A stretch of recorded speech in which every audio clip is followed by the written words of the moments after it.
కథాస్రవంతి నిరంతర కథాప్రసార వాహిని కథల భాండాగారం కథాస్రవంతిని ఆదరిస్తున్న అభిమాన శ్రోతలకు నమస్కారం. ఈనాటి కథకు స్వాగతం. ఈరోజు మీరు వినబోయే కథ దిక్కు ఉన్నవాడు. రచన శ్రీ వి వెంకట్రావు. వినిపిస్తున్నది పప్పు భోగారావు. శ్రీ వెంకట్రావు గారు వృత్తిరీత్యా టైలరు, ప్రవృత్తిరీత్యా రచయిత, వెరసి టైలర్ రచయిత. వీరు రాసిన కథలు సంపుటాలుగా ప్రచురించబడ్డాయి. దొరకని నాణ్యం కథలు, వ్యాసాలు, మారిపోయేరా కాలం నవల, రూపాయి కథ పిల్లల కథలు, కుట్టు కథలు, సిరిమాను కథలు.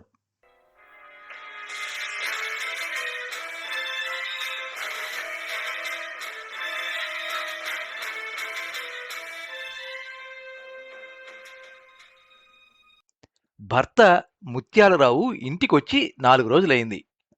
భార్య పూర్ణ రోడ్డు వైపు చూపులు సారిస్తూనే ఉంది. తన రోజువారీ పని అయిపోయిన తర్వాత బయట మెట్ల మీదనే కూర్చుని ఆ చివరనున్న వీధి మలుపు చూడడం అలవాటైపోయింది. ఏ క్షణానైనా సైకిల్ బెల్లి కొట్టుకుంటూ ముత్యాలరావు వస్తాడని ఆ చూపు. తెలిసిన వాళ్ళందరికీ చెప్పింది. మెకానిక్ పని చేస్తున్న తన 18 ఏళ్ల కొడుకు సతీష్ కూడా తనకు తెలిసిన వాళ్ళందరికీ చెబుతూనే ఉన్నాడు. తన బంధువులందరికీ ఫోన్లు చేస్తూనే ఉంది. ఏ ఫోన్ వచ్చినా భర్త ఆచూకీ గురించిన వార్త చెబుతారని కొండంత ఆశ.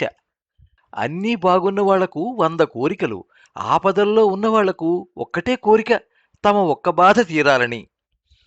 ముత్యాలు అని పిలిచే ముత్యాలరావు సిల్వర్ కంపెనీలో పనిచేస్తాడు.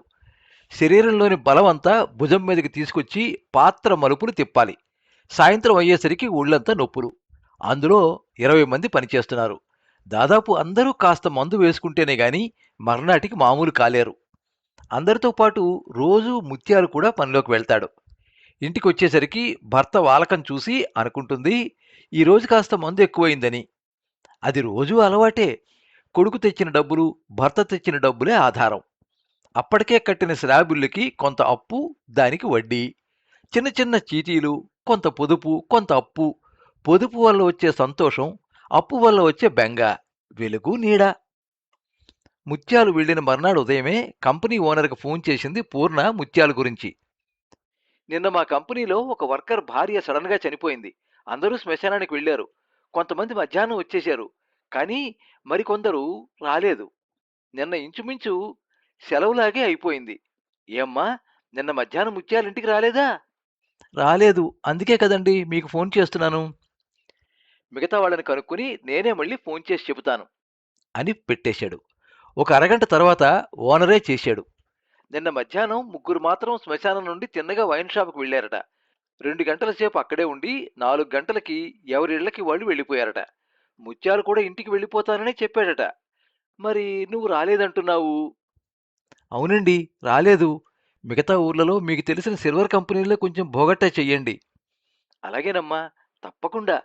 మరో విషయం, మొన్న రాత్రి ఏదో అవసరమని 3000 తీసుకున్నాడు. అదేమిటండి, నాకు చెప్పకుండా డబ్బులు ఎందుకు ఇచ్చారు? నీకు తెలుసని అనుకున్నాను. ఫోన్ పెట్టేసింది పూర్ణ. గతంలో ఎప్పుడూ ఇలా జరగలేదు. మంచివాడే. నెలనాడు జీతం జాగ్రత్తగా ఇచ్చేస్తాడు. మందుకు మాత్రం తననే డబ్బులు అడుగుతాడు. ఏం జరిగింది? ఏదైనా ప్రమాదం జరిగిందా? మనసు కీడుని శంకించింది. ఒక్కసారి భయం ఆవహించింది. ఎందుకైనా మంచిదని పోలీస్ రిపోర్ట్ కూడా ఇచ్చింది. మర్నాడు పక్కింటి రామలక్ష్మి వచ్చి, పూర్ణక్క, మన పక్క ఊరు మారిక వలసలో ప్రశ్న వేయించలేకపోయావా? ఎంత దూరం? 12 కిలోమీటర్లే అంది. ఎవరేం చెప్పినా తన మంచి కోరే చెబుతున్నారనిపిస్తోంది. రెండో ఆలోచన లేకుండా మర్నాడు పొద్దున్నే ఇద్దరూ బయలుదేరారు. మారిక వలసలో దుర్గమ్మ అంటే చాలా పేరు. ఎవరికి ఏ సమస్య వచ్చినా ఆమె దగ్గరికే వెళ్తారు. వాళ్ళకొచ్చిన కష్టాల్ని ఆమెతో చెప్పుకుంటారు. ఆమె నోటితో డబ్బులు అడగదు. ఒక పక్కగా కూర్చున్నారు. ఏమ్మా, ఎందుకొచ్చారు? అమ్మా, దుర్గమ్మ మా యజమాని పనిలోకి వెళ్ళి మళ్ళీ రాలేదు. ఎన్ని రోజులైంది? 5 రోజులు. ఏ వారం వెళ్ళిపోయాడు? శనివారం తల్లి. ఆ రోజు గొడవలు ఏమైనా జరిగాయా? లేదు తల్లి, మామూలుగా పనిలోకి వెళ్ళాడు. ఆ రోజు కంపెనీలో తోటి పనివాడి భార్య చనిపోయింది, అందుకని శ్మశానానికి వెళ్ళాడు. అందరూ వచ్చారు గాని మా యజమాని మాత్రం రాలేదు. అది సంగతి. శనివారం శ్మశానానికి వెళ్ళకూడదమ్మా, అందుకే ఇలా జరిగింది. మరి ఇతనితో పాటు చాలామంది వెళ్ళారు కదా, అందరూ బాగానే ఉన్నారు అని అడగలేదు పూర్ణ. ఆ తల్లిని ప్రశ్నించే ధైర్యం లేదు. అయితే ప్రశ్నల దుర్గమ్మే పూర్ణ సందేహానికి జవాబు చెప్పింది. నీ సందేహం నాకు అర్థమైంది. అందరూ వచ్చేశారు, మా ఆయన ఎందుకు రాలేదు అని కదా నీ సందేహం? నాకు అర్థమైంది. తన మనసులో మాట ఆ తల్లికి ఎలా తెలిసిపోయిందో అని ఆశ్చర్యపోతూనే ఉంది. అంతలో ఆ దుర్గమ్మ చెప్పింది, అందరికీ అలా జరగదమ్మా. ఒక్కొక్కరి నక్షత్ర బలం ఒక్కోలా ఉంటుంది. మరిప్పుడు ఏం చెయ్యాలి అంది పూర్ణ. ఆమెకు ఏమీ దిక్కు తోచడం లేదు. చెప్తాను అంటూ పూజలో కూర్చుంది. పక్కనే పసుపు రాసి ఉన్న ఒక అడుగు పొడవు ఉన్న కర్రను తన నుదుటి మీద నిలువుగా ఆనించింది. కళ్ళు మూసుకుంది. 5 నిమిషాల తర్వాత నెమ్మదిగా కళ్ళు తెరిచింది.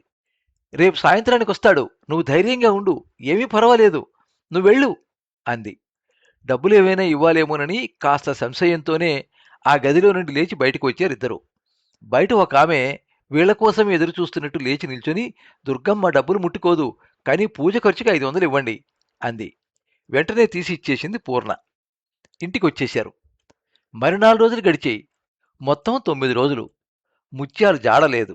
వీధంతా ఇదే మాట. ఏమీ తోచడం లేదు పూర్ణకి. బయట మెట్ల మీద కూర్చుంది. రామలక్ష్మి ఇటువైపు రావడం మానేసింది. ఆ వీధిలోనే ఒకతను అటువైపు వెళ్తూ, పూర్ణమ్మ, ఎక్కడికో ప్రశ్నకి వెళ్ళావట. అయినా మన ఊరు పంతులు గారిని వదిలేసి ఆ ఊరు ఈ ఊరు తిరగడమేటి? ఎక్కడెక్కడోళ్ళో మన ఊరు వస్తూ ఉంటే నువ్వేటి మారికవలసి వెళ్ళావు? నా మాటిని, ఇప్పుడే పంతులు గారి దగ్గరికి వెళ్ళు. వివరంగా చెప్పు. ఎక్కడున్నాడో టక్కున చెబుతారు. ఎవరేం చెప్పినా కిక్కురు మనడం లేదు పూర్ణ. అప్పటికప్పుడు కొడుకుని తీసుకుని వెళ్ళింది. లోపల ఇంట్లోనే ఉన్నారు పంతులు గారు. బయట శిష్యుడొకడు కూర్చుని ఉన్నాడు. అతను కూడా పంతులే. పెద్ద పంతులు గారి దగ్గర ట్రైనింగ్ అవుతున్నట్టున్నాడు. మొత్తం జరిగిన విషయం ఆ అబ్బాయే అడిగాడు. చాలా ప్రశ్నలు అడిగాడు. అన్నింటికీ సమాధానం చెప్పారు తల్లి కొడుకులు. నేను వెళ్ళి మా గురువుగారితో చెబుతాను. మీరిక్కడ కూర్చోండి. మొత్తం 5,000 అవుతుంది. డబ్బులిప్పుడు 2,000 ఇస్తే చాలు. మిగతావి మీ ఆయన ఇంటికి వచ్చిన తర్వాత ఇవ్వండి అని లోపలికి వెళ్ళాడు. ఒక పావుగంట తర్వాత వచ్చాడు. వెళ్ళండి అన్నాడు. లోపలికి వెళ్ళి వినయంగా కూర్చున్నారు. మా శిష్యుడు విషయం చెప్పాడు. సాయంత్రంలోగా మీ ఆయన దొరుకుతాడు. 2-3 మనుషుల్ని పడమటి దిక్కు వైపు పంపించు. చెట్టు పుట్ట గాలించండి. వెళ్ళండి. సాయంత్రం మీరు మళ్ళీ వస్తారు. నాకు తెలుస్తోంది. ఆనందంతో బయటకొచ్చి 2,000 ఇచ్చారు. పంతులు గారు చెప్పినట్టే ఆ సాయంత్రం వచ్చింది పూర్ణ. పంతులు గారు, మీరు చెప్పినట్టే జరిగింది. గడ్డం పెంచుకుని పడమటి దిక్కునే ఎవరికీ కనపడకూడదని ఒక పాడుబడిన ఇంట్లో ఉన్నాడు. ఓనర్ దగ్గర తీసుకున్న 3,000 ఉంది కదా, రాత్రుళ్ళు ఎవరికీ కనపడకుండా బిర్యానీలు తెచ్చుకుని తినడం తాగడం ఇదే పని. ఏదేమైనా దొరికాడు. అప్పో సప్పో అయితే అయింది. నెమ్మదిగా తీర్చుకోవచ్చు. ఇవాళ హాయిగా నిద్రపోవచ్చు. మీ మేలు మరిచిపోలేము అని మహా ఆనందపడిపోతూ మిగిలిన 3,000 ఇచ్చేసి అక్కడి నుండి బయటపడ్డారు. అలా వాళ్ళు వెళ్ళిన తర్వాత ఇలా శిష్యుడు లోనికొచ్చి, అంత కరెక్ట్గా ఎలా చెప్పారు గురువుగారు అన్నాడు. నేను చెప్పేదేముంది, చాలా వరకు నువ్వే చెప్పావు కదరా. నేనేం చెప్పాను? గురువుగారు భోజనం చేస్తున్నారనో, పూజ చేసుకుంటున్నారనో, నిద్రపోతున్నారనో చెప్పి కాసేపు నిన్ను కూర్చోబెట్టింది ఎందుకనుకున్నావు? ఈలోపు నువ్వు వాళ్ళ దగ్గర కూర్చుని మాటల్లో పెట్టి కొంత సమాచారం సేకరించావు కదా. అవును గురుగారు. నువ్వు వాళ్ళ దగ్గర నుండి సేకరించిన సమాచారం కొంత, నేను ఊహించింది కొంత, రెండూ కలిసి అంచనా వేశాను. 4 దిక్కుల్లో తూర్పు వైపు వాడు వెళ్ళడు. ఎందుకంటే ఆ దిక్కున ఉన్న జియ్యమ్మ వలస, కంటకాపల్లి, దాకమర్రి ఆ ఊర్లలో వాళ్ళ బంధువులున్నారు. ఎవరికంటనైనా పడతాననే భయం ఉంటుంది.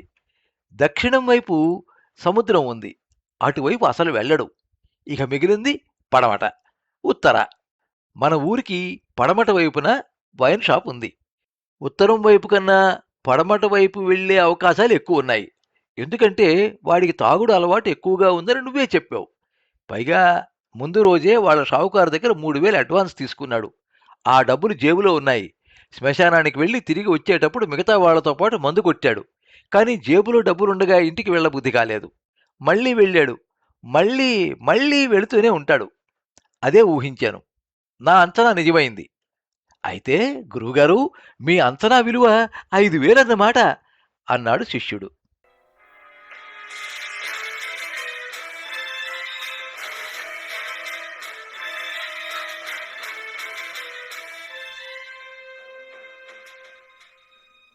మీరింతవరకు దిక్కు ఉన్నవాడు కథ విన్నారు. రచన శ్రీ వి వెంకట్రావు. వినిపించినది పప్పు భోగారావు. ఈ కథ 2026 సంవత్సరం ఆగస్టు నెల స్వేచ్ఛాలోచన మాసపత్రికలో ప్రచురితమైంది. ఈ కథనం మీకు నచ్చినట్లయితే ఈ వీడియోని లైక్ చేయండి, మీ మిత్రులకు షేర్ చేయండి, మీ అభిప్రాయాన్ని కామెంట్స్లో తెలియజేయండి. మీరు మొదటిసారి ఈ ఛానల్లో కథ వింటున్నట్టయితే ఈ ఛానల్ని సబ్స్క్రైబ్ చేసుకోండి. పక్కనుండే బెల్ ఐకాన్ని తప్పకుండా నొక్కండి. ఈ ఛానల్ ద్వారా వినిపించే కథలు, కబుర్లు, వ్యాసాలు అన్నీ ఎప్పటికప్పుడు మీకు అందజేయబడతాయి.